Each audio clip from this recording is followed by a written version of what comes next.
মুস্তাফিজুর রহমানের সাথে উইকেটের এ কেমন আচরণ, তাসকিনদের লড়াকু পুঁজি। তারপর বলতে হয় মুস্তাফিজ তাসকিন আবারও মুখোমুখি এলপিএলে।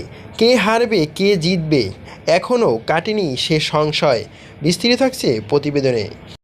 লঙ্কা প্রিমিয়ার লিগে দিনের দ্বিতীয় ম্যাচে আগে ব্যাট করে রানের চ্যালেঞ্জিং পুরি দাঁড় করিয়েছে তাসকিন আহমেদের দল কলম্বো স্ট্রাইকার্স। বাংলাদেশের কাটার মাস্টার মুস্তাফিজুর রহমানের দিনটা ভালো যায়নি। রান দিয়ে উইকেট শূন্য ছিলেন ফিস। তবে ব্যাট হাতে কলম্বোকে উড়ন্ত সূচনা এনে দেন দুই ওপেনার রহমতুল্লাহ গুরবাজ এবং অ্যাঞ্জেলা পেরেরা। দুজনের জুটি থেকে এসেছে ৭১ রান। পেরেরা ২৭ বলে করেছেন ৪১ রান।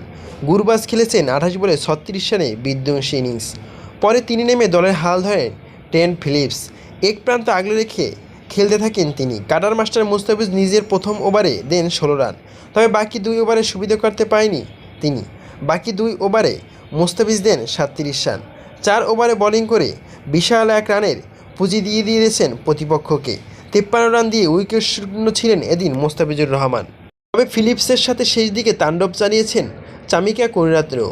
দুজনের যুগলবন্দি চড়ে বড় পুঁজি দাঁড় করায় কলম্বো। নির্ধারিত ২০ ওভারে খেলা শেষে ৬ উইকেট হারিয়ে ১৮৫ রান তোলে কলম্বো।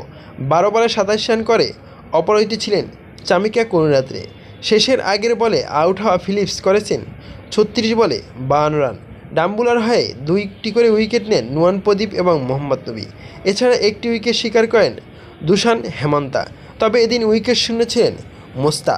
বাংলাদেশের কাটার মাস্টার মুস্তাফিজুর রহমান এদিন কোনো উইকেট পাননি এবং দুহাত ভরে প্রতিপক্ষকে রান দিয়েছেন। এই জন্যই প্রথমে বলছি উইকেটের এ কেমন আচরণ মুস্তাফিজুর রহমানের সাথে।